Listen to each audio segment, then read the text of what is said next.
Hi மக்களே, வணக்கம் எல்லாருக்கும். எல்லோரும் எப்படி இருக்கீங்க? எல்லோரும் நல்லா இருப்பீங்கன்னு நினைக்கிறேன். ஸோ என்னோடய தம்ப்நெயில் பார்த்துருப்பீங்க. அதாவது 5 சேனல் வச்சு 5 லட்சம் நான் சம்பாதிச்சது எப்படி அப்படின்னு தெரிஞ்சுக்க எல்லோரும் ரொம்ப ஆவலாக இருப்பீங்க இல்லையா? ஸோ அந்த சஸ்பென்ஸை நம்மளோட வீடியோவோட ஆரம்பத்திலேயே ரிலீஸ் பண்ணிடுவோம். ஏன் அப்படின்னு வச்சுக்கோங்களேன், நம்மளால் ஒரு கட்டத்துக்கு மேலே சஸ்பென்ஸை தாங்கவே முடியாது. எப்படா இவங்க 5 சேனல் வச்சு 5 லட்ச ரூபா சம்பாதிச்சாங்களா அப்படின்னு ரொம்ப யோசிக்க வேணாம். இது வரைக்கும் நான் ஒரு 10 பைசா கூட சம்பாதிக்கல, அதுதான் உண்மை. ஏன்னா இதை மாதிரி நிறைய தம்ப்நெயில் பார்த்துருப்போம். எப்படி ரெவன்யூ வாங்குறது, சேனல் ஆரம்பித்து இவங்க இவ்வளோ வாங்கிட்டாங்க, அவங்க இவ்வளோ வாங்கிட்டாங்க, எப்படி ஆரம்பிக்கிறது, எப்படி வாங்குறது, என்னடா யார் எடுத்தாலும் இவ்வளோ வாங்கிட்டேன் அவ்வளோ வாங்கிட்டான்னு போடுறாங்களே, இதெல்லாம் உண்மையா அப்படின்னா சிலருக்கு நிஜமாவே நடக்குதுங்க. ஆனால் பலருக்கு வந்துட்டு அது நடக்கிறது கிடையாது. அதில் நானும் ஒரு ஆள். எப்படி அப்படின்னா, நான் வந்து நிஜமாவே 5 சேனல் தான் வச்சுருக்கேன். 5மே உருப்படி இல்லாமல் தான் போயிட்டுருக்கு. அதுதான் நிஜம். ஏன் அப்படின்னு பார்த்தா, நான் வந்து இது வரைக்கும் என்னோடய முகத்தை வந்து எந்த இதுலேயுமே காட்டினதில்லை. காட்டாமல் தான் வீடியோ போட்டுட்டு இருந்தேன். ஸோ இப்போ தான் முறையாக என்ன நான் வெளிப்படுத்திக்கிட்டு ஒரு வீடியோ வந்து போட்டுட்ருக்கேன் இந்த சேனலில். அந்த 5 சேனலும் என்ன மாதிரியான ஒரு சேனல் அப்படின்னா, அது வந்துட்டு இது நம்ம இந்த சேனலில் ஒரு சேனல் ஆரம்பித்து எப்படின்னா, நம்ம எதோ அதாவது ஒரு 6 வருஷத்துக்கு முன்னாடி ஆரம்பித்தேன். நான் ஆரம்பிச்சுட்டு என்ன போடுறது ஏது போடுறதுனே ஒன்றும் தெரியாது. நான் மட்டும் குருட்டா முக்கில் எதையாச்சும் கைக்கு வந்தது காலுக்கு வந்தது எது வேணாலும் போட்டுட்ருப்பேன். வீடியோவாக சமையல் போடுவேன், எனக்கு பிடிச்ச விஷயங்கள் பார்த்தேன் அப்படின்னா அதை போடுவேன், கோலம் போடுவேன், எல்லாமே. ஆனால் என்ன அப்படின்னா, அது வந்துட்டு அதுக்குன்னு தனியாக ஒன்று இருக்குது, விளாக் பண்ணுறதுன்னு. நான் வந்துட்டு எல்லாத்தையுமே இந்த மாதிரி கம்பைனாக போட்டோன்னே யூடியூப்பே ஒரு கட்டத்தில் கன்ஃபியூஸ் ஆகிடுச்சு. இந்த அம்மா என்னதான்டா பண்ணுது, இதை எதுதான் உருப்படியாக பண்ணணும்னு தெரியலையே அப்படின்னு நினச்சிக்கிட்டு ஒன்றுமே இல்லாமல் போயிட்டு, சரி என்னடா எல்லோரும் யூடியூப் ஆரம்பித்து லட்சக்கணக்கெலாம் சம்பாதிக்கிறாங்க, நம்ம ஒன்றும் தெண்டமாக இப்படியே இருக்கோமே, சரி நம்மளும் இதை மாதிரி பண்ணுவோம், காமெடி சேனலில் போடுற மாதிரி நம்மளும் எடுத்து காமெடியை போடுவோம் அப்படின்னு சொல்லிட்டு இந்த குக்கு வித் கோமாளியெல்லாம் எடுத்து போட்டுட்டு இருந்தாங்க. அது என்னென்னா காப்பிரைட் வர ஆரம்பிச்சிது. அதாவது யூடியூப் ஆரம்பிக்கணும்னு நினச்சது தப்பு. அதுக்கப்புறம் யாரோட வீடியோவோ எடுத்து போட்டு நம்ம காசு சம்பாதிக்கணும்னு நினச்சது 2வது தப்பு. ஒன்று அப்படி சம்பாதிக்கணும்னு நினச்சா நமக்கு ஒன்று எடிட்டிங் தெரியணும், அதுவும் தெரியாது போச்சுங்களா. ஸோ இந்த மாதிரியே போயிட்டு இருந்தது. நானும் ஒரு தடவையும் இந்த மானிட்டைசேஷன் அப்ளை பண்ணுவேன், அவனும் ஒரு தடவையும் ரிஜெக்ட் பண்ணி விடுவான். ஆனாலும் அந்த ரொம்ப கஷ்டங்க. இந்த 1000 சப்ஸ்கிரைபரோ இல்லை அந்த 4000 வாட்ச் ஹவருங்கிறதோ ரொம்ப கடினமான ஒரு விஷயம். 1000 சப்ஸ்கிரைபரை கூட நம்ம ரீச் பண்ணிடலான்னு வச்சுக்கோங்களேன். ஆனால் அந்த 4000 வாட்ச் ஹவருங்கிறது ரொம்ப கஷ்டம். ஏன் அப்படின்னா 1 மணி நேரத்துக்கு 60 நிமிஷம் ஆச்சு. அப்போ 4000 ஹவர் அப்படின்னா அதுக்கு நம்ம எவ்வளோ உழைப்பை போடணும். சில நாளைக்கு நம்மளால் வீடியோ போட முடியும், சில நாளைக்கு போட முடியாமல் போகும். ஸோ இதை மாதிரி பல கஷ்டங்களை தாண்டி அது வந்துட்டு இப்போது அந்த சேனலில் ஒரு 4670 பேர் இருக்காங்க. ஏதோ ஒரு சுமாராக ஓடிட்டுருக்கு. அதுவும் எதுக்கு தூக்கி போட வேணாம், இருக்கட்டுமே அப்படின்னு வச்சுருக்கேன். சும்மா தான் இருக்குது. இப்போ ரீசெண்டாக அதில் வந்துட்டு சரி எல்லோரும் நாவல் போடுறாங்க நம்மளும் போடுவோம் அப்படின்னு நினச்சா அதை ஒன்று போட்டுட்ருக்கேன். அதுவும் என்ன அப்படின்னா என்னைக்கு பிடிங்கிட்டு போகும்னு தெரியாது. இது வரைக்கும் 10 பைசா கூட சம்பாதிக்கல. அதுதான். அதுக்கப்புறம் ரீசெண்டாக ஒரு 3 மாதத்துக்கு முன்னாடி பேஷன் ஹப்னு ஒரு சேனல், அதில் மட்டும் வெறும் நாவல்ஸ் மட்டுமே போட்டுட்ருக்கேன். வேறு எந்த வீடியோஸும் கிடையாது, வெறும் நாவல்ஸ் மட்டும்தான் வருது. அதுக்கப்புறம் ஜேஎஸ் கேமர் அப்படின்ட்டு ஒரு சேனல் வச்சுருந்தேன். அதில் வந்துட்டு வெறும் கேம்ஸ் மட்டும் போட்டுட்டு இருந்தேன். அதாவது கேம்ஸ் விளையாடுவோம். அது எப்படின்னா ஸ்க்ரீன் ரெக்கார்ட் பண்ணுறது, ஸ்க்ரீன் ரெக்கார்ட் பண்ணி அதை அப்படியே போட்டுவிட்றது. ஏதாவது ஒரு மியூசிக் அதில் இன்க்ளூட் பண்ணி அதை அப்லோட் பண்ணிகிட்டு இருந்தேன். அது போட்டுட்டு இருந்தேன். அதுக்கும் வியூஸ் வந்து ஒரு 1000 கணக்கில் வரும், அவ்வளோதான். அதையும் அப்படியே விட்டாச்சு. அதுக்கப்புறம் வந்துட்டு க்ரஷோஃபோபியான்னு ஒரு சேனல் வச்சுருந்தேன். அதில் பார்த்திங்கன்னா சினிமா சாங்ஸ், அது கொஞ்சம் எடிட்டிங்லாம் கொஞ்சம் ஏதோ தத்து குத்துன்னு வந்துட்டேன்னு வச்சுக்கோங்களேன். வந்ததுக்கப்புறம் அதில் எடிட்டிங் பண்ணி சாங்ஸை வந்து இன்க்ளூட் பேக்ரவுண்ட் சாங்ஸ் கொடுத்து அதுக்கு வந்து பாடலோட வரிகள் வந்து வரா மாதிரி வச்சுருந்தேன். அது மாதிரி நமக்கு பிடிச்ச விஷயங்கள், அதுக்கப்புறம் வந்துட்டு இந்த வாட்ஸ்அப் சேட் இருக்கு பாருங்க, லவ் சேட்டு அது இதுன்னு சொல்லிட்டு அது ஒன்று வச்சுருந்தேன். அதுவும் ஓரளவுக்கு வியூஸ் நல்லா தான் வந்தது. ஆனால் என்னன்னா கன்சிஸ்டன்சியாக நான் வந்துட்டு ரன் பண்ணலை. ஏன்னா நான் வந்து ஒரு 7 வருஷம் வேலை பார்த்துட்டு இருந்தேன். அந்த வேலை இல்லாமல் போய் இந்த கொரோனா டயத்தில் என்ன பண்ணுறதுன்னு தெரியாமல் முழிச்சிட்டு இருந்தேன். அதாவது நீங்கள் வேலை பார்த்தா ஒன்று வேலை பார்த்துக்கிட்டே இருக்கணும், இல்லை அப்படின்னா வேலையே பார்க்கக்கூடாது. வேலை பார்த்துட்டு வீட்டில் இருந்தீங்கன்னு வச்சுக்கோங்களேன், ஒரு கட்டத்தில் உங்களுக்கு பைத்தியம் பிடிச்சிட்டு சட்டையை மட்டும்தான் கிழிச்சிருக்க மாட்டோம், மீதி எல்லா விதமான ஸ்ட்ரெஸ்ஸுக்கும் நம்ம ஆளாயிருப்போம். ஓகேங்களா? அந்த மாதிரி ஒரு சுச்சுவேஷனில் இருந்தேன். ஒன்று நான் எடுத்த முடிவு எப்படி இருக்குன்னா, ஒன்று நான் வந்துட்டு சேனலை அந்த கொரோனா டயத்தில் ஆரம்பிச்சிருந்தேன் அப்படின்னா அப்போ வந்து எல்லாரும் வீட்டில் இருந்தாங்க, நிறைய வாய்ப்புகள் இருந்துச்சு, நிறைய பேர் நம்ம வீடியோவை பார்க்கறதுக்கான வாய்ப்புகள் இருந்தது. அதை எல்லாத்தையும் நான் விட்டுட்டேன். நான் என்ன பண்ணேன் அப்படின்னா, கொரோனா முடிஞ்சு எல்லாரும் வேலைக்கு போனதுக்கப்புறம் நான் ஒரு சேனலை ஆரம்பித்தேன். அது என்ன ஆச்சுன்னா பிக்கப்பும் இல்லை, ஒன்றும் இல்லாமல் அப்படியே போயிடுச்சு. அந்த கொரோனா டயத்தில் ஆரம்பித்தவங்க சேனல் எல்லாமே பார்த்திங்கன்னா இப்போ நல்ல வியூஸ் போகுது, நல்லா சம்பாதிக்கிறாங்க, நல்லா இருக்கிறாங்க. ஓகேங்களா? நம்ம வந்துட்டு எடுத்த முடிவுகள் வந்து தப்பு. ஸோ அதனால தான் நம்மளோட முடிவு நல்ல முடிவாக இருந்துச்சுன்னா அதுக்கு வந்து நமக்கு நல்ல பலனே கிடைக்கும். நம்ம எந்த நேரத்தில் அந்த முடிவு எடுக்கிறோம், எந்த நேரத்தில் இந்த வேலையை செய்கிறோம் அப்படிங்கிறது ஒன்று இருக்குது. ஸோ அப்போ யாருமே சம்பாதிக்கலையா அப்படின்னா சம்பாதிக்கிறாங்க, கண்டிப்பாக சம்பாதிக்கிறாங்க. அதுக்கு வந்து அவங்களுக்கு மெயினாக அவங்களோட குடும்பத்தில் உள்ள எல்லாரும் ஒத்துழைக்கணும். அந்த மாதிரி இருக்கிறவங்க கண்டிப்பாக சம்பாதிக்கிறாங்க. ஒருத்தவங்க வீடியோ எடுப்பாங்க, ஒருத்தவங்க வேலை செய்வாங்க, அதை ஒருத்தவங்க வீடியோ எடுத்து அப்லோட் பண்ணுவாங்க, எடிட் பண்ணுவாங்க, எல்லாமே. ஆனால் இப்போ எனக்கு என்ன அப்படின்னா, நானே தான் எல்லாத்துக்குமே வீடியோ எடுக்கிறதாலும் சரி, எடிட் பண்ணுறதாலும் சரி, அதுக்கு வாய்ஸ் ஓவர் கொடுக்குறதா இருந்தாலும் சரி, எல்லாமே நான் மட்டுமே தான் பண்ணணும். வேறு யாருமே சப்போர்ட் கிடையாது. இருக்கிற வீட்டு வேலை அத்தனையும் பார்க்கணும், அந்த வேலைக்கு நடுவில் இந்த வேலையை நான் பார்த்துக்கணும். ஓகேங்களா? ஸோ நான் என்ன சொல்ல வரேன்னா, நீங்கள் எந்த முடிவு எடுக்கிறா இருந்தாலும் ஒரு தடவைக்கு 1000 தடவை யோசித்து முடிவெடுங்க. முடிவு எடுத்துட்டீங்க, அதில் இறங்கிட்டீங்க அப்படின்னா கடைசி வரைக்கும் அதிலே உறுதியாக இருங்க. இப்போ நான் ஒரு முடிவு எடுத்தேன். என்ன முடிவு எடுத்தேன்னா, நம்ம இனிமேல் வீடியோ போட்டால் தான் நம்ம முகத்தை காட்டியே போட்டோம், பார்க்குறவங்க பார்க்கட்டும். அதுக்கு நமக்கு அதாவது எனக்கு பணம் சம்பாதிக்கணுங்கிறத விட ஏதோ 4 பேர் பார்த்து அதில் ஒரு நல்ல விஷயத்த கற்றுக்கிட்டாங்களா, ஸோ கற்றுக்கிட்டோம். அப்படி இல்லையா, இப்படியே இருந்துட்டு போகலாம் அப்படிங்கிறதுக்காக தான் இப்போ வந்து எல்லார் எதிர்ப்பையும் தாண்டி நான் வந்து வீடியோ போட ஆரம்பிச்சிருக்கேன். அப்பப்போ அதாவது ஒரு வாரம் வந்துட்டு கண்டினியூஸாக வீடியோ வந்துகிட்டே இருந்தது, ஷார்ட்ஸு. நடுவில் நிறையா வேலை காரணமாக வந்துட்டு என்னால் வீடியோ போட முடியல. இந்த ஃபுல் வீடியோவுமே ரொம்ப நாளாக போடணுன்ற பிளானில் தான் இருந்தேன். போட முடியாமல் இப்போ தான் ஒரு டைம் அமைஞ்சிருக்கு, இப்போ தான் போடணுன்னு இருந்திருக்கு. இப்போ வந்துட்டு இன்றைக்கி போடலாம், சரி இனிமேல் ரெகுலராக வந்துட்டு வீடியோ போடலாம், வாரத்துக்கு ஒரு லாங் வீடியோ போடலாம் அப்படின்னு நினச்சிட்ருக்கேன். பார்ப்போம். நம்மளோட எண்ணமும் செயலும் நல்லா இருந்தால் நல்லதே நடக்கும். ஸோ இது வரைக்கும் நீங்கள் எதுவுமே சம்பாதிக்கலையா, எதுவுமே சேர்த்து வைக்கலையா அப்படின்னா சம்பாதிச்சேங்க கண்டிப்பாக. ஆனால் யூடியூப்பாக சம்பாதிக்கல.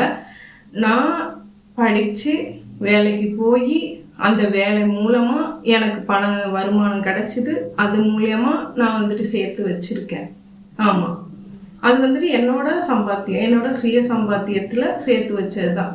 ஆனால் யூடியூப்னால் ஒத்த பைசா கூட நான் இது வரைக்கும் சம்பாதிக்கலை, அதுதான் உண்மை. ஓகேங்களா? என்னென்னலாம் சம்பாதிச்சேன் அப்படின்னா, ஏன்னா எனக்கு வந்துட்டு நான் வேலைக்கு போனேன், வேலைக்கு போய் மாத வருமானம் நல்லாவே இருந்தது. வீட்டில் வந்துட்டு அந்த வருமானத்தை நம்பி தான் எங்கள் வீட்டிலனா கிடையாது, என்னோடய சம்பளத்தை நானே வச்சுக்கலாம். ஸோ அதனால் நான் சேர்த்து வச்ச கிட்டத்தட்ட வந்துட்டு 15 பவுன். ஓகேங்களா? 15 பவுன் வந்துட்டு என்னோடய சம்பளத்தில் நான் வாங்கியிருக்கேங்க. இப்போ வரைக்கும் அது இருக்குது. அதோ முதலீடாக போட்டு தான் நாங்கள் வீடு கட்டினோம். எல்லாமே அதுதான் வந்து ஒரு அடித்தளமாக இருந்ததுன்னு வச்சுக்கோங்களேன். அது எல்லாமே என்னோட சுயமாக நான் வேலைக்கு போய் சம்பாதிச்சது தான். அது மாதிரி போன வருடமும் வந்துட்டு நான் வேலைக்கு போனேன். போயிட்டு எனக்கு ரொம்ப உடம்பு முடியாமல் போணுச்சு. உடம்பு முடியாமல் போனதுனால வேலையை விட்டுட்டு அதுக்கப்புறம் ட்ரீட்மெண்ட் எடுக்க ஆரம்பித்தேன். அந்த ஒரு வருஷத்தில் கேப்பில் தான் வந்துட்டு அது வரைக்கும் தொடர்ந்து வீடியோ போட்டுட்டு இருந்தேன். நான் போடாமல் போனது அந்த ஒரு வருஷத்துல தான். ஏன்னா என்னால் ஃபோன் யூஸ் பண்ண முடியாது. ஃபோன் வாங்கி வச்சுப்பாங்க. காலையில் 8 மணிக்கு போனால் ராத்திரி 7:30 மணிக்கு தான் வீட்டுக்கு வரணும். ஃபோனு கிடையாது ஃபுல் டைமும். சுத்தமாக வீடியோ எடுக்கவோ இல்லை வீடியோ போடவோ எதுக்குமே நேரம் இல்லாமல் இந்த ஒரு வருட காலம் அப்படியே போயிடுச்சு. அதுக்கப்புறம் தான் அந்த வேலையை விட்டு வெளில வந்து அந்த ஒரு 2 மாதம் 3 மாதம் ட்ரீட்மெண்ட் எடுத்தேன். அது முடிச்சதுக்கப்புறம் தான் திரும்ப வந்துட்டு சேனலில் மறுபடியும் திரும்ப தூசி தட்டி வீடியோ போட ஆரம்பிச்சேன். அதுக்கப்புறம் தான் அந்த நாவல்ஸ் சேனலும் இப்போ தான் ஆரம்பித்து 3 மாதமாக போயிட்டுருக்கு. நல்லபடியாக போகுது. எல்லாமே வந்துட்டு பார்த்திங்கன்னா அதில் வர்றது எல்லாமே பப்ளிக் வாட்சவர்ஸ் தான் நல்லா போயிட்டுருக்கு. என்னென்னா அந்த 1000 சப்ஸ்கிரைபரை தான் நான் இன்னும் ரீச் பண்ணல. இன்னும் ஒரு 300 பேர் இருந்தாங்க அப்படின்னா அந்த சேனலும் வந்துட்டு 1000 சப்ஸ்கிரைபர் வந்துடும். வாட்ச் ஹவர்ஸ் வந்து நல்லாவே போயிட்டுருக்குங்க. ஒரு 20,000 வாட்ச் ஹவர் வந்துருச்சு. ஏன்னா நாவல் அப்படிங்கிறதுனால அதை விரும்பி கேட்குறவங்க நிறைய பேர் இருக்காங்க. ஸோ அதனால் வாட்ச் ஹவர் அதெல்லாம் ஒரு மாதத்துலேயே ரீச் பண்ணிட்டேன் வாட்ச் ஹவர். பட் சப்ஸ்கிரைபர் தான் வரல. அது வந்து கொஞ்சம் கொஞ்சமாக வந்துடும், நம்பிக்கை இருக்குது. பணம் வருதோ இல்லையோ என்னால் முடிஞ்சப்போ அது வந்து ரெகுலராக வாரத்தில் ஒரு நாள் வந்துட்டு வியாழக்கிழமை அன்னைக்கு சாயந்தரம் 5:30 மணிக்கு நாவல்ஸ் வந்து போட்டுருவேன். அது என்ன ஆனாலும் சரி, அந்த வியாழக்கிழமை சாயந்தரம் 5:30 மணிக்கு கரெக்டாக என்னோட வீடியோ வந்துடும். அது வந்து பேஷன் ஹப்புங்கிற சேனல் அது போயிட்டுருக்கு. அது வந்து நல்லபடியாக போயிட்டுருக்கு. இந்த சேனல் இப்போ தான் ரீசெண்டாக ஆரம்பித்தேன். ஸோ இதுவும் வந்துட்டு ரெகுலராக பண்ணணும் அப்படிங்கிற ஒரு ஆசை இருக்குது எனக்கு. எனக்கு என்ன விஷயம்லாம் தெரியும் அதை வந்துட்டு உங்ககிட்ட எப்படி ஷேர் பண்ணலாம், இந்த யூடியூப்பில் நான் கற்றுக்கிட்டது என்ன அதை வந்துட்டு உங்ககிட்ட ஷேர் பண்ணும். எனக்கு பார்த்த விஷயங்கள், பிடிச்ச விஷயங்கள், பிடிக்காத விஷயங்கள் எல்லாத்தையும் உங்ககிட்ட நான் பகிர்ந்துக்கணும் அப்படிங்கிறதுக்காக தான் வந்துட்டு இந்த சேனல் நான் ஆரம்பித்தேன். ஓகேங்களா? ஸோ என்னோடய தம்ப்நெயில்ல சொன்ன மாதிரி நான் 5 சேனல் வச்சு 5 லட்சம்லாம் சம்பாதிக்கவே இல்லைங்க. அதுதான் உண்மை. இது நீங்கள் வந்துட்டு இப்போ தான் புதுசாக சேனல் ஆரம்பிக்கணும், இல்லை ஆரம்பிக்க போகிறேன், ஆரம்பிச்சிருக்கேன், என்ன பண்ணுறதுன்னு எனக்கு தெரியல, இல்லை எப்படி எடிட் பண்ணணும்னு தெரியல, யூடியூப் பற்றி எனக்கு எதுவும் புரியலை, எனக்கு ஒன்றுமே தெரியாது, என்ன பண்ணணும், எப்படி வந்துட்டு ஆரம்பிக்கணும், இல்லை ஆரம்பித்து எப்படி வீடியோ போடணும், இல்லை வீடியோ போட தெரியுது ஆனால் வந்து அதை எப்படி ரீச் பண்ணணும்னு தெரியலை, இல்லை எனக்கு வந்து மானிட்டைசேஷன் வந்துருச்சு அதை எனக்கு அப்ளை பண்ண தெரியல அப்படின்னு உங்களுக்கு இந்த மாதிரி எந்த ஒரு இஷ்யூவாக இருந்தாலும் கமெண்ட்டில் சொல்லுங்கள். நான் அதுக்கான ரிப்ளை உங்களுக்கு சொல்கிறேன். இல்லை உங்களுக்கு வந்து நான் கைட் பண்ணணும், உங்களுக்கு ஏதாவது ஹெல்ப் பண்ணணும் அப்படின்னாலும் கமெண்ட்டில் சொல்லுங்கள். நான் வந்துட்டு உங்களுக்கு ஹெல்ப் பண்ணுறேன். முடிஞ்சால் என்னோடய வீடியோவில் மெயில் ஐடி கொடுக்குறேன். அதுக்கு வந்துட்டு உங்களுக்கு ஏதாவது யூடியூப்பை பற்றி தெரியணும் அப்படின்னா அதில் வந்துட்டு சொல்லுங்கள், மெயில் அனுப்புங்க. நான் வந்து உங்களுக்கு என்ன சப்போர்ட் என்னால் பண்ண முடியுமோ கண்டிப்பாக நான் பண்ணுறேங்க. அதுமாதிரி உங்களுக்கு வேறு ஏதாவது ஹெல்ப் வேணும்னாலும் என்கிட்ட தாராளமாக கேட்கலாம். நான் வந்துட்டு அந்த கொரோனா காலகட்டத்தில் நான் வந்து மாடி தோட்டம் ஆரம்பித்தேன். அது வந்து எனக்கு ரொம்ப பிடிச்ச விஷயம், மாடி தோட்டம் அப்படிங்கிறது. ஆரம்பித்து நல்லா நிறைய பூச்செடிகள் எல்லாமே வச்சு மெயின்டைன் பண்ணிகிட்டு இருந்தேன். அங்கே வந்துட்டு எனக்கு மண் கிடைக்காது. ஸோ எப்படியாவது கஷ்டப்பட்டு எங்கே இருந்தாவது போய் வண்டி எடுத்துகிட்டு போய் வாங்கிட்டு வந்து எல்லாமே பண்ணி கரெக்டாக எல்லாத்தையும் செடியெல்லாம் மெயின்டைன் பண்ணிவிட்டு நிறையா அறுவடை பண்ணியிருக்கேங்க. வெஜிடபிள்ஸு, ஃப்ரூட்ஸு, அது மாதிரியும் நிறையா அறுவடை பண்ணியிருக்கேன். உங்களுக்கு அந்த மாதிரி தோட்டம் சம்மந்தமான ஏதாவது விஷயம் தெரியும்னாலும் கேளுங்க. இப்போ வந்து நாங்கள் வீடு கட்டிட்டு வந்ததுக்கப்புறம் எல்லா செடியும் வந்து தரையில் வச்சாச்சு. நிறையா நான் வந்துட்டு அதாவது இந்த பூச்செடிகள்லாம் சொன்னேன் இல்லையா, அதெல்லாம் வந்துட்டு எனக்கு பிடிச்ச செடிகள்லாம், அதாவது மல்லிகைப்பூ, கனகாம்பரம், ரோஜா இதெல்லாம் தரையில் வச்சுட்டேன். மீதி எல்லா செடியும் சும்மா அழகுக்காக நான் வளர்க்குற நிறையா செடியை வந்துட்டு தூக்கி போட்ட வேணான்னு, ஏன்னா மெயின்டைன் பண்ண முடியலை. தரையில் வச்சா ரொம்ப காடு மாதிரி ஆகுது. நடுவில் வேலைக்கும் போயிட்டு இருந்தேன். அப்போ சுத்தமாக மெயின்டைன் பண்ண முடியல. அப்படிங்கிறதுனால தோட்டம் ஃபுல்லாக கிளியர் பண்ணியாச்சு. இப்போ வந்து வெறும் ரோஜா செடி, அதே மாதிரி மல்லிகை, கனகாம்பரம் அதெல்லாம் மட்டும்தான் வச்சுருக்கேன் தரையில். அதுக்கப்புறம் வந்துட்டு இப்போது இது வந்து சீசன் ஆரம்பிக்குது. ஸோ இனிமேல் வெயில் காலம் அப்படிங்கிறதுனால கத்திரியும் மிளகாயும் தரை தோட்டத்தில் வச்சுருக்கேன். அதுக்கு வந்து எப்படி உரம் தரலாம், என்ன பண்ணலாம், ரோஜா செடி வளர்க்குறது எனக்கு கஷ்டமாக இருக்குங்க, அது கொஞ்சம் டிப்ஸ் சொல்லுங்கள் அப்படின்னாலும் நான் தாராளமாக சொல்கிறேன். நீங்கள் கமெண்ட்டில் கேளுங்க, நான் சொல்கிறேன் உங்களுக்கு என்ன மாதிரி டிப்ஸ் வேணும் என்ன அப்படின்னு. நான் வந்துட்டு இது ஒரு மாடித்தோட்டம் குரூப்பில் தான் இருந்தேன். அந்த கொரோனா டயத்தில் ரொம்ப ஸ்ட்ரெஸ்ஸில் இருந்த டைம்லாம் எனக்கு வந்து ஒரே ஒரு ரிலீஃப் அந்த குரூப் மட்டும்தான். நல்லா இருக்குங்க, நல்லா போயிட்டு இருந்துச்சு குரூப்பு. வேலைக்கு போனதுக்கப்புறம் தான் எல்லாமே டச்சு விட்டு போயிடுச்சு எனக்கு. அதில் தான் நான் நிறைய கற்றுக்கிட்டு தான் தோட்ட ஆரம்பித்தேன். ரொம்ப ஆசையாக இருக்கும், செடி வைக்கிறதுக்கு ஆசையாக இருக்கும், ஆனால் வைக்கிறதுக்கு இடம் இருக்காது. அவ்வளவு தொட்டி அதுக்கு வாங்கி மண்ணுலேருந்து வாங்கணும், எல்லாமே வாங்கி மெயின்டைன் பண்ணி ஒன்று ஒன்றா பண்ணிகிட்டு இருந்தேன். அதெல்லாம் வந்துட்டு ஒரு இன்ட்ரெஸ்ட் வந்துச்சுன்னு வச்சுக்கோங்க ஒரு விஷயத்தில், அதில் நம்ம ஈடுபட்டுட்டோம் அப்படின்னாலே ரொம்ப நல்லா இருக்கும். அதுலேயே நம்ம மனசு போய்டும். வேறு எதை பற்றியுமே நம்ம சிந்திக்கவே மாட்டோம், வேறு எதை பற்றியுமே நமக்கு நாட்டம் போகவே போகாது. அந்த ஒன்று மட்டுமே நமக்கு குறிக்கோளாக அதுலேயே நம்மளோட நேரத்தை முழுக்க செலவிட்டு மனசு அமைதியாக ஏதாவது ஒன்று பண்ணிகிட்ருக்கலாம். மற்ற எதுவுமே நம்மளை வந்து இடைஞ்சல் பண்ணவோ இடையூறு பண்ணவோ எதுவுமே செய்யாது. அது மாதிரி இன்னொரு விஷயம் என்ன நான் உங்ககிட்ட பகிர்ந்துக்கணும்னு நினச்சேன் அப்படின்னா, இந்த மாதிரி நிறையா, அதாவது ஒர்க் ஃப்ரம் ஹோம் ஜாப் இருக்குது அப்ளை பண்ணுங்கள் அப்படின்னு நிறைய யூடியூப்பில் போடுறாங்க. அது எல்லாமே ஃப்ராடு தான். தயவுசெய்து அதை மாதிரி வர எதையும் கான்டாக்ட் பண்ணி பணத்தை கொடுத்துட்டு ஏமாறாதீங்க. அதாவது பணம் கொடுத்து ஒரு வேலை உங்களுக்கு தரான் அப்படின்னாலே அது வந்து பொய் பித்தலாட்டம் தான். நம்ம வந்து வேலை செய்யறதுக்கு அவன் தான் நமக்கு சம்பளம் கொடுக்கணும். நம்மக்கிட்ட பணம் வாங்கினா கண்டிப்பாக அது ஃப்ராடாக தான் இருக்கும். ஸோ நிறைய பேர் ஸ்டூடெண்ட் இருப்பீங்க, நிறைய பேர் வந்துட்டு ஹவுஸ் ஒய்ஃப் இருப்பீங்க, ஒரு ஆசை இருக்கும் நம்மளுக்கு சம்பாதிக்கணும் வீட்டில் இருந்து அப்படின்னு. இதை மாதிரி நான் இப்போ ரீசன்ட் டேஸில் அவ்வளவு வீடியோஸ் வருதுங்க. இன்ஸ்டாகிராம் திறந்தாலும், ஃபேஸ்புக்கை திறந்தாலும், யூடியூப்பை திறந்தாலும், எதை எடுத்துக்கிட்டாலும் ஒர்க் ஃப்ரம் ஹோம் இதே தான் வருது. அவ்வளோ பேர் பார்ட் டைம் ஜாப் போகணுமா இங்கே பண்ணுங்கள், பார்ட் டைம் ஜாப் போகணுமா அங்கே பண்ணுங்கள் அப்படின்னு போடுறாங்க வீடியோ. அவ்வளோ வீடியோ பார்க்குறான், அது எல்லாமே ஃப்ராடு தான். நான் என்ன கேட்குறேன்னா, நீங்கள் போடுறீங்கல்ல யூடியூப்பில், இந்த பார்ட் டைம் ஜாபுக்கு போங்க கிடைக்கும், ஆனால் நீங்கள் அதை பண்ணுறீங்களா? நீங்கள் வீடியோ போட்டு தானே சம்பாதிக்கிறீங்க. அந்த வீடியோவுக்கு உங்களுக்கு வியூஸ் போகுது, உங்களுக்கு காசு வருது. ஆனால் அதை பார்த்துட்டு எவ்வளவு பேர் ஏமாந்து போகிறாங்க இல்லையா? உங்களுக்கு காசு வரணுங்கிறதா போய் சொல்லி சம்பாதிக்கிறீங்க.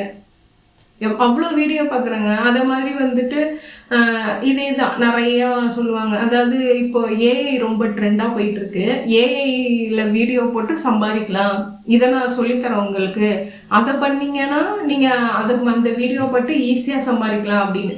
ஏன் அதை நீங்கள் சம்பாதிக்கலான்னு அடுத்தவங்களுக்கு சொல்லித்தரதை நீங்கள் அதே ஏஐ வீடியோ போட்டு நீங்கள் சம்பாதிக்க வேண்டியது தானே? அதை ஏன் பண்ண மாட்டேறீங்க? ஒரு 5 மில்லியன் வியூ வச்சுருக்கீங்க சப்ஸ்கிரைபரு, ஆனால் பார்த்தீங்கன்னா ஒரு 5000 வியூ கூட வர மாட்டேங்குது உங்களுக்கு. அப்போது என்ன அர்த்தம் அப்படின்னா, அந்த அளவுக்கு மக்களை ஏமாத்துறதுனால உங்கள் மேலே அவங்களுக்கு நம்பிக்கை இல்லாமல் போயிடுச்சு. அதுதானே நிஜம். யாராக இருந்தாலும் என்னது ஒரு அளவுக்கு தான் நம்புவாங்க நம்மளை. நீ பொய்யே சொல்லிக்கிட்டு திரிஞ்ச அப்படின்னா எப்படி நம்புவாங்க சொல்லுங்கள் பார்ப்போம். அவ்வளவு பொய். போட்டால் இவ்வளோ வியூஸ் வரும், அவ்வளோ வியூஸ் வரும், ஆனால் உங்கள் சேனல்லையே வியூஸை காணும். அப்புறம் எப்படி நாங்கள் நம்புறது? கரெக்டு தானேங்க? அதே தாங்க எல்லாம் பண்ணுறாங்க. நிறையா நான் டெக் சேனல் பார்க்குறேன். இந்த வீடியோ போட்டு எப்படி 5 மில்லியன் வியூஸ் வாங்குறது, இந்த வீடியோ போட்டால் 10 மில்லியன் வியூஸ் வருது. இதை நான் அவங்களுக்கு இந்த சேனலுக்கு சொல்லி கொடுத்துருக்கேன், அவங்க எப்படி வாங்கிட்டாங்க. அந்த சேனலை நான் இவ்வளோ க்ரோ பண்ணி விட்டுருக்கேன், அப்படி ஆயிட்டாங்க. இவ்வளோ சொல்கிறீங்க, உங்கள் சேனலில் பார்த்தா 1000 வியூஸ்க்கே முக்கிட்டு இருக்கு. அப்புறம் எப்படி உங்களை நம்பி மக்கள் வருவாங்க? நீங்கள் 5 மில்லியன் நான் வந்து வியூஸ் என்னால் வாங்கி தர முடியும், நீங்கள் இந்த வீடியோ போட்டால் உங்களால் 5 மில்லியன் வாங்க முடியும் அப்படின்னு சொல்கிற உங்கள் வீடியோவுக்கே வியூஸ் வரல, அப்போ எதை வச்சு நாங்கள் உங்களை நம்புறது? இந்த மாதிரியெல்லாம் வீடியோ போட்டு சம்பாதிக்கிறீங்க, இதெல்லாம் நாங்கள் என்ன பண்ணுறது? ஏன் இதை நான் சொல்கிறேன் அப்படின்னா, இந்த மாதிரியெல்லாம் வீடியோ பார்த்து நானும் வீணாக போயிருக்கேன், அதை தான் சொல்ல வரேன். இப்போ தெரியுதுங்களா ஏன் நான் வந்துட்டு 5 சேனல் வச்சோம், ஒன்றுத்துலேயும் ரெவன்யூ வாங்கலைன்னா இதாங்க காரணம். இந்த மாதிரி வீடியோ போட்டாங்கன்னா நம்ம போய் விழுந்தடிச்சுக்கிட்டு முதல்ல போய் அங்கே தான் பார்க்குறது. ஸோ ஏதோ ஒரு இது வருமோ நமக்கு மைண்ட் செட் என்னென்னா, ஸோ நம்ம நம்மளால் ஏதோ குடும்பத்துக்கு ஒரு வருமானம் வரும். ஸோ அது வந்துட்டு நம்ம யூஸ்ஃபுல்லாக இருக்கும். நம்ம ஃபேமிலிக்கு நம்மளை நம்பி இருக்காங்க, அவங்களுக்கு வந்து நம்ம யூஸ் பண்ணிக்கலாம் அப்படிங்கிற ஒரு ஆசையில் நம்பி நம்ம பார்க்க வந்தால் தலையில் துணியை போட்டுக்கிட்டு போகிற மாதிரி தான் இருக்குது நம்ம நிலமை. இந்த மாதிரி நான் வீடியோவை பார்த்து பார்த்து கடைசியில் அவங்களுக்கு தான் வியூஸ் வருதே தவிர நம்ம என்ன பண்ணுறோம், நம்ம நேரத்தை தான் வீணாக்குறோம். இந்த என்னோட வீடியோவுமே அப்படி தானே இருக்குது. என்ன நம்ம ஏதோ சரி இவங்க ஏதோ சொல்ல வர்றாங்க அப்படின்னு நினச்சிக்கிட்டு தான் உள்ளே வந்துருப்பீங்க. கடைசியில் உள்ளே வந்து பார்த்தா சொந்த கதையும் சோக கதையும் தான் நான் பேசிக்கிட்டு இருக்கேன் இல்லைங்களா? ஸோ என்ன பண்ணால் எதையுமே ஒரு ஆழ்ந்து சிந்திச்சு இது தேவையா தேவையில்லையா அப்படிங்கிற முடிவை நம்ம தாங்க எடுக்கணும். எல்லாமே நம்ம கையில் தான் இருக்குது. நம்ம மீறி எதையுமே போயிடாது வெளியில். நம்ம எந்த அளவுக்கு இருக்கோமோ அப்படி தான் மற்றவங்களும் நம்மக்கிட்ட இருப்பாங்க. கரெக்டாக நம்ம ஒழுங்காக இருந்தால் நம்மக்கிட்ட யாரும் வாழாட்ட மாட்டாங்க. அதுதான் உண்மை. சரிங்க, என்னோட சேனலை பார்த்து 5 லட்சம் சம்பாதிக்கலாம் அப்படின்னு நினச்சிங்கன்னா முடியாது. நம்ம என்ன பண்ணணும், அதுக்கு உழைக்கணும், கடுமையாக உழைக்கணும். நானும் உழைச்சிக்கிட்டே தாங்க இருக்கேன். ராத்திரி பகல் இல்லாமல் உழைப்போம். அன்னைக்கு நாவல் போடுறதுக்கு, அதாவது 13 மணி நேரம் நாவல் இது போட்டுட்டேன். அதாவது எப்படின்னா ஃபோனில் பண்ண முடியல, எடிட் ஆகலை. லேப்டாப் யூஸ் பண்ணி அப்லோட் பண்ணலான்னு பண்ணுறேன். லேப்டாப் ஓப்பன் பண்ணால் ஓப்பன் ஆகலை. திரும்ப ஃபோனில் மறுபடியும் அதே எடிட்டரை வச்சு அதில் கன்வெர்ட் பண்ணி மறுபடியும் அதை லேப்டாப்புக்கு மாற்றிட்டு லேப்டாப்லேருந்து அப்லோட் பண்ணி எல்லாமே கடைசியாக முடிஞ்சிருச்சு. முடித்ததுக்கப்புறம் என்ன வருதுன்னா, இவ்வளோ நேரம் வீடியோவை அப்லோட் பண்ண முடியாதுன்னு கிட்டத்தட்ட ஒரு நாள் ஃபுல்லாக உட்காந்து வேலை பார்த்துருக்கேன். ராத்திரி 12 மணி வரைக்கும் ஆயிடுச்சு. பார்த்தா அப்லோட் ஆகி எல்லாம் முடிஞ்ச நிமிஷத்தில் கடைசி அப்லோட் வரைக்கும் ஆகி அந்த மாதிரி வந்துருச்சு மெசேஜ். மறுபடியும் எடிட் பண்ணுறேன். ஸோ பாதியாக போடலாம், பார்ட் 1 பார்ட் 2 போடலாம் அப்படின்னு சொல்லிட்டு வீடியோவை திரும்பி பாதியாக எது வரைக்கும் கரெக்டாக முடிப்போம் இல்லையா, அத்தியாயம் அதில் படிக்கிறோம். அதை வந்துட்டு கரெக்டாக அந்த பார்ட் 1க்கு வர மாதிரி 6 மணி நேரத்தை மறுபடியும் கன்வெர்ட் பண்ணி மறுபடியும் அந்த லேப்டாப்பில் போட்டு அதுக்கப்புறம் அப்லோட் பண்ணி 2 நாள் தூக்கம் இல்லாமல் போயிடுச்சுங்க. அதாவது எப்படி இருக்குன்னா, உட்காந்து கண்டினியூஸாக பேசிக்கிட்டே இருக்கிறோம். நிறைய மிஸ்டேக் வரதான் செய்யும். மிஸ்டேக் இல்லாமல் பண்ண முடியாது. ஏன்னா வந்துட்டு அந்த அளவுக்கு நமக்கு வந்து சரளமாக படித்து இது பண்ணுற ப்ராக்டிஸ்லாம் இல்லாமல் போயிடுச்சு. ஏன்னா நான் வந்துட்டு படித்தது பார்த்திங்கன்னா மெட்ரிகுலேஷனு, அதுக்கப்புறம் வந்துட்டு Tamil medium 6th to 12th Tamil medium தான் படித்தேன். ஆனால் அதுக்கப்புறம் மறுபடியும் வந்துட்டு அந்த 12th அப்புறம் ஃபுல்லாக இங்கிலீஷ் தானே. காலேஜ் படித்தது பிஇ படித்தேன், எம்டெக் படித்தேன், அதெல்லாம் முடிச்சுட்டு அதுக்கப்புறம் வேலை பார்த்தது. அதுக்கப்புறம் இப்போ சிபிஎஸ்சி ஸ்கூலில் தாங்க ஒர்க் பண்ணேன் நான்.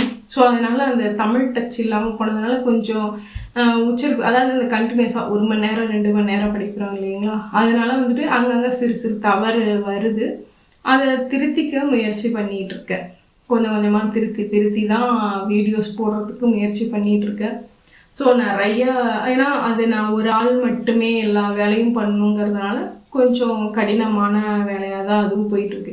ஏன்னா அதுக்கு தம்ப்நெயில்ஸ் செட் பண்ணணும், நம்ம அதுக்கு வந்து டிஸ்கிரிப்ஷன் ரெடி பண்ணணும், அதுக்கப்புறம் அதுக்கு வந்து ஹேஷ்டேக் போடுறோங்க. இப்போ அதெல்லாம் நிறையா, அதுக்கு பின் வேலைகள் முன் வேலைகள் நிறைய இருக்குது. பேசுறது மட்டுமே வேலை இல்லை, அதில் மிஸ்டேக் வந்துருச்சுன்னா திரும்பி பேசணும். அதாவது இப்போ அந்த 12 மணி நேரம் ஒரே தடவையாக போட முடியலன்னு சொன்னாங்க பார்த்தீங்களா, அதுக்கு முன்னாடியே என்னாச்சுன்னா அதில் வந்து 1 மணி நேரம் ஆடியோ வந்து பேசிகிட்டு இருந்தேன். அந்த 1 மணி நேரம் ஆடியோ வந்து கன்வெர்ட் பண்ணும்போது கன்வெர்ட் சரியாகலை, ஏதோ மிஸ்டேக் ஆகி அந்த 1 மணி நேரத்தை மறுபடியும் படித்தேன். அதாவது அது வந்து பின்னாடி உள்ளதெல்லாம் இல்லை, நடுப்பாக வேறு. அது எங்கேருந்து ஸ்டார்ட் பண்ணி எங்கே முடியும்னு தெரில. அது உட்காந்து தேடி அந்த 1 மணி நேரத்தை மறுபடியும் படித்து ஆரம்பத்துலேருந்து அதை போட்டு முடிக்கிறதுக்குள்ளே ரொம்ப கஷ்டமாக போயிடுச்சு. அதுவும் 6 மணி நேரத்தை இப்போ இந்த வாரம் ஒன்று போட்டிருக்கேன். திரும்பி அடுத்த வாரம் வந்துட்டு 6 மணி நேரம் அடுத்த வாரத்துக்கு அதை அப்லோட் பண்ணணும். கரெக்டாக அது முடிச்சிடணும். அதாவது எந்த மணல் நாரி குறுக்க வராமல் இருக்கணும் ஆண்டவரே அப்படிங்கிற மாதிரி தான் ஒரு தடவையும் நடக்கும். ஏன்னா சடனாக இப்போ இன்றைக்கி இந்த வீடியோ போடணும்னு நினைப்போம், நம்மளால் போட முடியாது. ஏன்னா வீட்டு வேலைகளும் கூடவே இருக்குங்க இல்லைங்களா, அந்த வேலையும் பார்த்துக்கணும், கூடவே நம்மளோட சேனல் வேலையும் பார்த்துக்குங்கிறதுனால எனக்கு கூட ஹெல்ப்புக்கு ஆள் இல்லை. அப்படிங்கும்போது நமக்கு கொஞ்சம் கஷ்டம், நம்மளே எல்லா வேலையும் பார்க்கணும் அப்படிங்கும்போது கொஞ்சம் கஷ்டமாக இருக்கும். பட்டு அதுக்கு வந்துட்டு ஏதாவது ஒரு சின்ன தொகை கிடச்சிதுன்னா கூட மனசு நிம்மதியாக இருக்கும். இந்த 6 வருஷமாக நானும் அந்த சேனலுக்காக உழைக்கிறேன். என்னோடய உழைப்பை மட்டுமே கொடுத்துட்ருக்கேன். ஏன்னா அதாவது இப்போ அந்த நாவல் போடுறேங்கிறதுக்கு முன்னாடி அதுக்கும் எடிட்டிங்க்கெலாம் நிறையா டைம் ஆகும். ஏன்னா ஒரு சமையல் வீடியோ எடுக்கிறோன்னாலும் வீட்டில் வந்துட்டு நம்ம செய்கிறது தானே அதில் வீடியோ போடுறோம். ஸோ அப்போ வந்துட்டு பார்த்து எடுக்கணும். ஐயோ இன்றைக்கி இந்த கை தெரிஞ்சுட்டு, ஐயோ இந்த கால் தெரிஞ்சுட்டு, இதை எடிட் பண்ணுமே அப்படிங்கிற மாதிரி தான் இருக்கும் ஒரு தடவையும். அதெல்லாம் கஷ்டப்பட்டு உட்காந்து எடிட் பண்ணி போட்டு ஒன்றுத்துக்கும் பிரயோஜனம் இல்லை அப்படின்னு நினைக்கும் போது ரொம்ப கஷ்டமாக இருக்கும். எல்லார மாதிரியும் எப்படிலாம் வீடியோ காட்டிலாம் போடுறாங்க, அதெல்லாம் நம்மளால் முடியாதுங்க சத்தியமாக. ஏன்னா நம்ம அப்படியே வளர்ந்துட்டோம், நம்மளோட வளர்ந்த விதம் அப்படி இருக்குங்கிறதுனால அதெல்லாம் நமக்கு மனசு வரல. டீசெண்டாக வீடியோ போட்டு போவோம், பார்க்குறவங்க பார்க்கட்டும், பிடிச்சவங்க சப்ஸ்கிரைப் பண்ணட்டும், பிடிக்காதவங்க திட்டிட்டு போட்டும் கமெண்ட்டில். அதுக்காக என்ன பண்ண முடியும் சொல்லுங்கள்? அதுக்காக போய் நம்ம வர்றது தான் பண்ண முடியும். இந்த மூஞ்சை வச்சுக்கிட்டு என்ன பண்ண முடியும்? வேறு இருக்கிறது தான் இருக்கும். நான் கருப்பு தான், இப்படி தான் நான் இருப்பேன், அவ்வளோதான். இதுதாங்க நான், இப்படி தாங்க இருக்கும், இப்படி தாங்க என் வீடியோ இருக்கும். உங்களுக்கு முடிஞ்சது, உங்களுக்கு ஏதாவது விஷயம் என்கிட்ட ஷேர் பண்ணால் கமெண்ட்டில் சொல்லுங்கள், ஷேர் பண்ணிக்கலாம். ஓகேங்களா? என்னோடய சேனல் உங்களுக்கு பிடிச்சிருந்தது அப்படின்னா சப்ஸ்கிரைப் பண்ணுங்கள், லைக் பண்ணுங்கள், ஷேர் பண்ணுங்கள் உங்களோட ஃப்ரெண்ட்ஸ் அண்ட் ஃபேமிலிஸ்க்கு, கமெண்ட் பண்ணுங்கள். உங்களுக்கு பிடிச்ச விஷயம், பிடிக்காத விஷயம் எல்லாத்தையும் என் கூட ஷேர் பண்ணுங்கள், நானும் உங்கள் கூட ஷேர் பண்ணிக்கிறேன். கமெண்ட்டில் உங்களுக்கு ஏதாவது என்கிட்ட கொஷின் கேட்கணும்னு நினச்சிங்க அப்படின்னா கேளுங்க, சொல்லுங்கள், நானும் அதுக்கு ரிப்ளை பண்ணுறேன் கண்டிப்பாக. ஏன்னா நான் 24 மணி நேரம் வெட்டியாக தான் இருக்கேன். வீட்டு வேலையெல்லாம் முடிச்சுட்டு மற்ற நேரம் வெட்டியாக தாங்க சுற்றிக்கிட்டு இருப்பேன். இங்கேருந்து என்ன பண்ணுவேன், இங்கேருந்து ஃபேஸ்புக் போவேன், அந்த குரூப்பில் மாடரேட்டராக இருக்கேன் நான், போஸ்ட் அப்ரூவ் பண்ணுவேன். அதுக்கப்புறம் அதில் போஸ்ட் போடுவேன், போஸ்ட் போட்டதுக்கு கமெண்ட் போடுவோம், லைக் அண்ட் கமெண்ட் போட்டு உட்காந்துருப்பேன். திரும்பி அதை விட்டுட்டு அப்படியே கொஞ்சம் நேரம் யூடியூப் பக்கம் போவேன், அங்கே ஏதாவது வீடியோவை பார்த்து காண்டாகி வெளில வந்துடுவேன். மறுபடியும் யூடியூப் ஸ்டுடியோ பார்ப்பேன், இன்றைக்கி நமக்கு எத்தனை லைக்ஸ் போயிருக்கு, சரி எத்தனை வியூஸ் போயிருக்குன்னு பார்ப்பேன். மறுபடியும் ஃபஸ்ட்லேருந்து ஃபேஸ்புக் வருவேன், பார்ப்பேன், அதுக்கப்புறம் யூடியூப் போவேன், மறுபடியும் யூடியூப் ஸ்டுடியோ போவேன். இப்படியே மாற்றி ரிப்பீட் மோட்டில் ஓட்டிக்கிட்டு இருப்பேன். இப்படியே தான் போவேன். இன்ஸ்டாலாம் நான் யூஸ் பண்ணல, ஒன்லி ஃபேஸ்புக் தான் யூஸ் பண்ணிகிட்ருக்கேன். அது இன்ஸ்டா எனக்கு யூஸ் பண்ணவும் தெரியாது. அதில் யாராவது மெசேஜ் அனுப்பியிருப்பாங்க, அது எந்த இடத்துல போய் மெசேஜ் பார்க்கணும்னு கூட எனக்கு தெரியாது, தடவிட்டே உட்காந்துருப்பேன். அது இந்த ஹார்ட் சிம்பிள் வர்றதே நமக்கு லைக் போட்டிருக்காங்கிறது எனக்கு தெரியாது. எதையாவது ஒன்று பண்ணிகிட்டு இருப்பேன். அதேமாதிரி அந்த ப்ரொஃபைல் பேஜுக்கு எப்படி போகணுன்னு எனக்கு தெரியாது. ஸோ இப்படியே ஓடிட்டுருக்குங்க என்னோடய வாழ்க்கை. அதுக்கப்புறம் ஏதாவது உங்களுக்கு தெரிஞ்சு வீட்டில் இருந்தே ஏதாவது பிஸ்னஸ் பண்ணலாம், நீங்கள் ஏதாவது பண்ணிகிட்ருக்கீங்க அப்படின்னாலும் அதை என் கூட ஷேர் பண்ணுங்கள். ஏன்னா எனக்கும் ஏதாவது வீட்டில் இருந்தே பிஸ்னஸ் பண்ணலாம் அப்படிங்கிற ஒரு ஐடியா இருக்குது. ஆனால் என்ன பண்ணுறதுன்னு தெரியலங்க. எந்த பிஸ்னஸ் பண்ணாலும் எல்லாருமே பண்ணிகிட்ருக்காங்க. அப்படிங்கும்போது எனக்கு என்ன பண்ணுறது, புதுசாக என்ன பண்ணுறதுன்னு எனக்கு தெரியல. ஸோ உங்களுக்கு ஒரு ஐடியா இருக்கும், நீங்கள் பண்ணிகிட்ருப்பீங்க இல்லையா, அதை மாதிரி இருந்தாலும் எனக்கு ஷேர் பண்ணுங்கள். அதுக்கப்புறம் இன்னொன்று டியூஷன் எடுங்கன்னு சொல்லுவீங்க. அது கொஞ்சம் கஷ்டங்க. எப்படின்னா வீட்டு சூழ்நிலை எனக்கு கிடையாது. ஏன்னா எங்கள் பாப்பாவுக்கு அடிக்கடி உடம்பு முடியலாமல் போயிடும், அவளை பார்க்குறதுக்கு எனக்கு டைம் சரியாக இருக்கும். ஸோ அவள் ஸ்கூலுக்கு போயிருக்கிற நேரத்தில் ஏதாவது வீட்டில் இருந்தே லேடிஸ் பிஸ்னஸ் பண்ணலாம் அப்படின்னா சொல்லுங்கள், ஒரு ஐடியா கூட. அதே மாதிரி டெய்லரிங், எனக்கு டெய்லரிங் தெரியாது, எங்கள் வீட்டிலலாம் அலோவ் பண்ண மாட்டாங்க இந்த மாதிரி தையல் கிளாஸ் போகிறதோ எதுக்கோ. ஸோ அதனால் டெய்லரிங் கற்றுக்கல. ஏதாவது அந்த கிராஃப்ட் மாதிரிலாம் இருக்குங்களேங்க, ஏதாவது சின்ன சின்ன ஒர்க்கு ஏதாவது செஞ்சு நீங்கள் பண்ணுவீங்க. நடுவில் நான் அந்த மாடித்தோட்டம் குரூப்பில் இருக்கேன்னு சொன்னேன் இல்லையா, அதில் பிளான்ட்லாம் ஷேர் பண்ணி போனாங்க எங்களுக்குள்ளே. சில பேர் நாங்கள் நல்லா பழகிட்டாங்க அப்படின்னா ஃப்ரீயாகவே அவ்வளோ பிளான்ஸ் கிட்டத்தட்ட 1000 பேருக்கு மேலேயே நான் செடியெல்லாம் ஷேர் பண்ணியிருப்பேன்னு வச்சுக்கோங்களேன். நிறைய பேருக்கு ஃப்ரீயாகவே கொடுத்துருக்கேங்க. அது சில பேர் வந்துட்டு கொரியர் சார்ஜ் கேட்பாங்க, பே பண்ணிவிடுங்கன்ட்டு. அவங்களுக்குலாம் வந்துட்டு நான் என்ன பண்ணுவேன்னா கொரியர் சார்ஜ் கொடுத்துருவேன்னா வேறு யாருக்காவது அதுமாரி ஷேர் பண்ணுறது. அதே மாதிரி என்கிட்ட வந்து நீங்கள் கொரியர் சார்ஜ் வேணால் நான் உங்களுக்கு ஃப்ரீயாகவே செடி தரேன் அப்படின்னு சொல்லும்போது நான் இன்னும் ஒரு 4 பேருக்கு நானும் ஃப்ரீயாகவே ஷேர் பண்ணிடுவேன். நான் யார்கிட்டையும் கொரியர் காசு கூட வாங்க மாட்டேன். அதுக்கப்புறம்லாம் வந்து சும்மா தெரியாமல் நம்மக்கிட்ட வாங்கிட்டு இன்னொன்று சேல் பண்ணுற மாதிரிலாம் பண்ணுறாங்க அப்படிங்கிறதுலாம் எனக்கு அப்புறம் தான் தெரிஞ்சிச்சு. அந்த மாதிரி இருக்கிறவங்கள்ட்ட மட்டும் அதுக்குமே கொரியர் காசு மட்டும்தான் வாங்குவேன். அது மாதிரி நிறையா செடி அந்த மாதிரி சேல் பண்ணலாம். என்கிட்ட உள்ள செடியெல்லாம் வந்துட்டு நான் போய் எங்கேயோ போய் யார்கிட்டயோ வாங்கிட்டு வந்து இந்த பிஸ்னஸ் பண்ணி அதெல்லாம் கிடையாது. நான் வளர்த்த செடியை தான் வந்துட்டு நான் எல்லாருக்கும் ஷேர் பண்ணுவேன். அதுவுமே வந்து எனக்கு யாராவது கொடுத்துருப்பாங்க பார்த்தீங்களா, அவங்க எனக்கு கொடுத்ததுக்கப்புறம் அந்த செடியை நல்லா அவங்கள்ட்ட வளர்த்து காமிச்சிட்டு அதுக்கப்புறம் என்கிட்ட எக்ஸ்ட்ரா இருக்கும்போது நான் வந்து ஃப்ரீயாகவே மற்றவங்களுக்கு ஷேர் பண்ணிவிடுவேன்.